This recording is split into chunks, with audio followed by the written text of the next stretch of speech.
Terkadang aku tersenyum-senyum sendiri, sampai terkadang menangis jika mengingat kenangan itu. Sungguh kenangan yang tidak akan pernah bisa terulang kembali.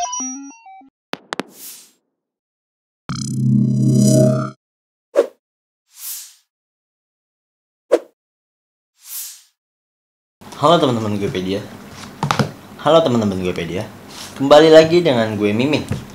Kali ini gue Mimin mau ngebahas review buku yang berjudul Di Sisi Lain Kehidupan.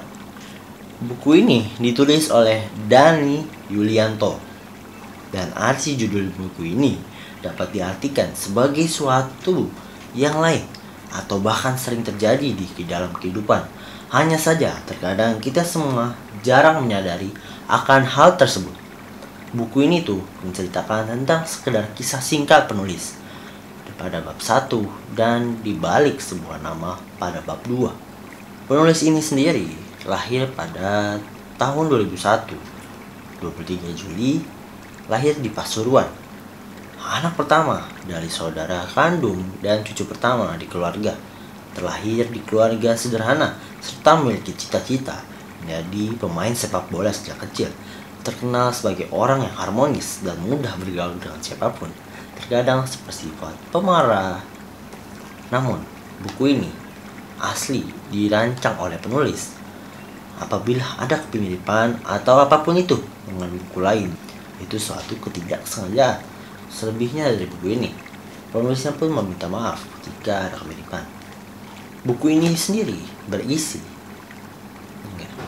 Nah, jika kalian ingin tahu apa sih yang ada di dalam buku ini, kalian bisa untuk subscribe dulu channel ini agar gak ketinggalan video-video selanjutnya dari gue Mimin. Buku ini sendiri berisi tentang hidupku penuh warna. Itu adalah bab 1. Yang kedua ada di balik sebuah nama. Tujuan hidup, positive thinking, jadilah diri sendiri, kedewasaan, pekerjaan, kesuksesan, pernikahan, dan yang terakhir adalah kematian.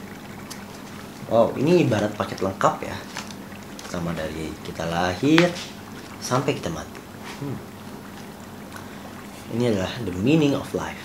Dan di sini ada sinopsisnya juga. Sini di bagian belakang bukunya sendiri ada kata-kata yang menarik ya. Gue Mimin bacain ya.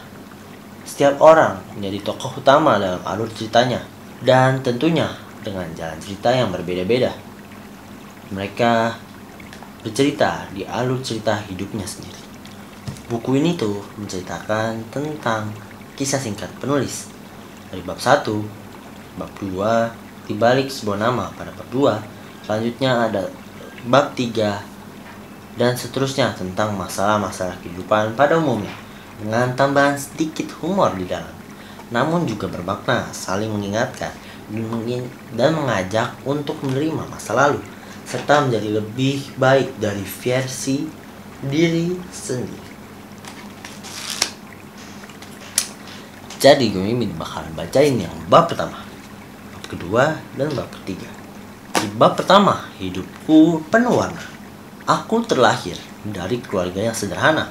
Aku tinggal di sebuah desa yang dekat dengan jalan raya dan pabrik.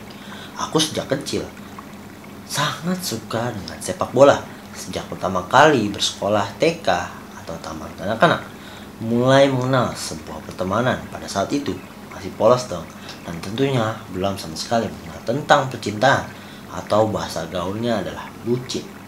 Pertama kali masuk sekolah sangat senang karena baru pertama kali memulainya. Dan permainan pertamaku yang kenal adalah kelereng. Saat itu aku dan Novan bermain kelereng bersama. Ternyata di ujung permainan aku kalah lalu menangis. Ibuku dan ibu Novan menghampiri. Setelah itu ibuku bertengkar dengan ibu Novan. Keesokan harinya kembali sekolah seperti biasa. Anehnya aku mengalami banyak kejadian konyol karena saat itu tidak sengaja menyikol David sampai tercebur ke kolam. Beberapa hari kemudian, aku kembali membuat onar dengan mengencingi Fatkul. Terkadang aku tersenyum-senyum sendiri, sampai terkadang menangis jika mengingat kenangan itu. Sungguh kenangan yang tidak akan pernah bisa terulang kembali. Wow. Jadi, penulisnya ini jahat ya? Suka bully orang nih sepertinya. Kita lihat aja di bab kedua ya.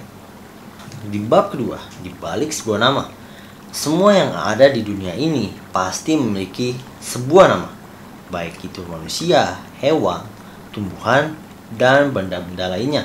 Terkadang semua nama tersebut tercipta karena ada alasan tersendiri. Misalnya saja, ada orang tua yang memberi nama anaknya Muhammad Rizki, yang mungkin saja berarti Muhammad ingin mencari keberkahan dari seorang nabi, dan Rizki adalah agar selalu dilancarkan rezekinya.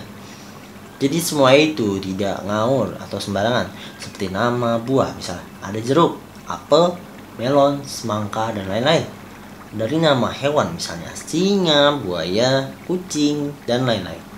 Dan yang paling terpenting dari semua nama-nama yang tertera di atas adalah untuk bisa membedakan antara yang satu dengan satu lainnya. Namun dari sekian banyak nama di dunia, atau bahkan nama-nama dari planet lainnya, tidak akan bisa menandingi indahnya nama-nama Allah Asmaul Husna yang berjumlah 99 dan telah dituliskan dalam kisah dan telah dituliskan dalam kitab suci Al-Quran. Yang ketiga, yaitu tujuan hidup. Ini yang paling penting. This is the meaning of life. Terkadang di dalam hidup ini memang memiliki sebuah cerita tersendiri. Setiap iman yang ada di dunia ini pasti tentunya mempunyai tujuan dalam hidup. Ada yang ingin ini, itu, dan seterusnya. Yang jelas tujuannya harus logis dan masuk akal. Boleh berhayal asal jangan terlalu tinggi, nanti kalau jatuh sakit deh, kata si penulis dan kata Aini. Tetapi semua itu harus disertai dengan niat, usaha, dan jangan lupa untuk berdoa agar bisa tercapai suatu yang diimpikan. Tidak luput dari itu, biasanya ada orang yang ingin hasilnya instan, padahal mie yang kemasannya ada tulisan instan saja masih harus dimasak loh. Belum kita bisa menikmatinya. Hal ini dapat menjadi gambaran bahwa harus ada perjuangan yang tidak mengenal kata menyerah sama sekali. Lalu, kesimpulan dari buku ini yaitu pada akhirnya setiap orang menjadi tokoh utama dalam alur ceritanya sendiri, dan tentunya dengan jalan cerita yang berbeda-beda. Jika begitu, kalian harus menemukan tujuan hidup kalian dulu ya. Dengan membaca buku ini, kalian bisa menemukan apa itu arti hidup. Yuk, kalian beli bukunya di www.guepedia.com atau klik link yang ada di bawah ya.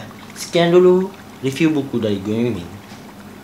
Jika kalian ingin mengetahui informasi-informasi yang lainnya, kalian bisa langsung aja subscribe channel yang ada di bawah, like, komen, dan share ke teman-teman kalian ya. Salam dari gue Mimin, sampai jumpa.